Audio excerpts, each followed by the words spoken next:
obviously there was a tragic mass shooting in Texas, and so gun laws have become a really partisan topic. What can be done to address these mass shootings that continue to happen in schools? First and foremost, I'm from Texas originally. It's where I grew up. My dad was a Master Sergeant at Air Force Station at Lackland.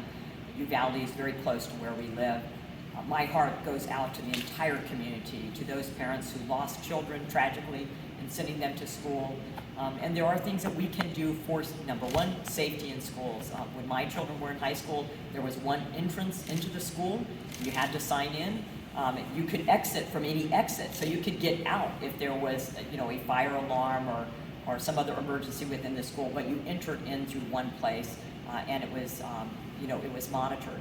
We know at this particular school that this individual came in through a back. They had posted on social media what they were going to do. We know that this was a troubled young man and who would not have failed the myriad of background checks. So, what's currently being talked about would not have affected what happened, which is tragic.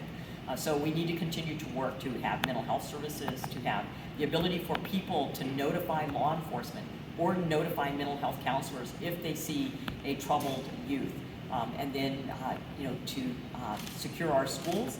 And how do we do that? We have resource officers in schools with the Biden administration removed. So having resource officers, police back in schools may be something that also would be extremely helpful.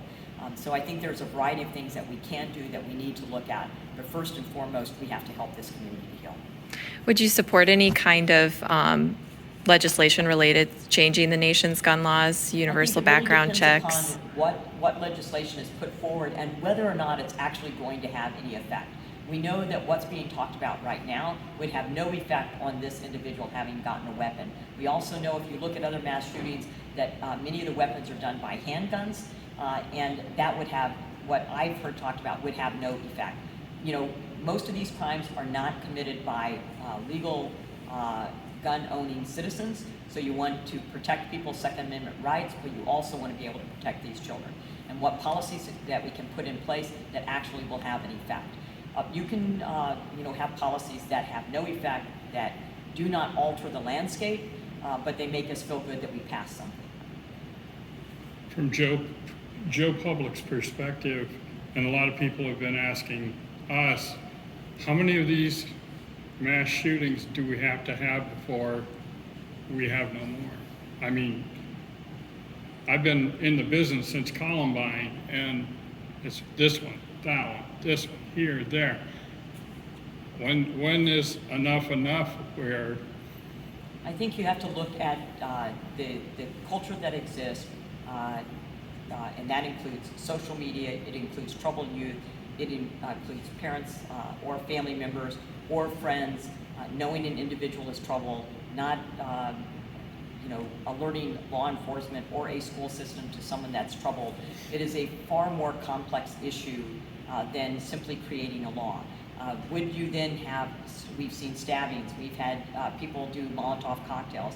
If we're not addressing the underlying culture of family support, mental illness, how do we get assistance for kids that are troubled? How do we have parents and school systems and friends or people that are around an individual alert people that they're violent and they have violent tendencies? I think it's a very complex issue, and I think we need to consider it in a very thoughtful manner rather than just knee-jerk say we're going to ban all weapons when we have a Second Amendment right to own weapons, and law-abiding citizens do that in a manner in concert with the responsibility of owning a weapon. Everybody? Yeah, we went to a different place, so I don't have any more questions. All right.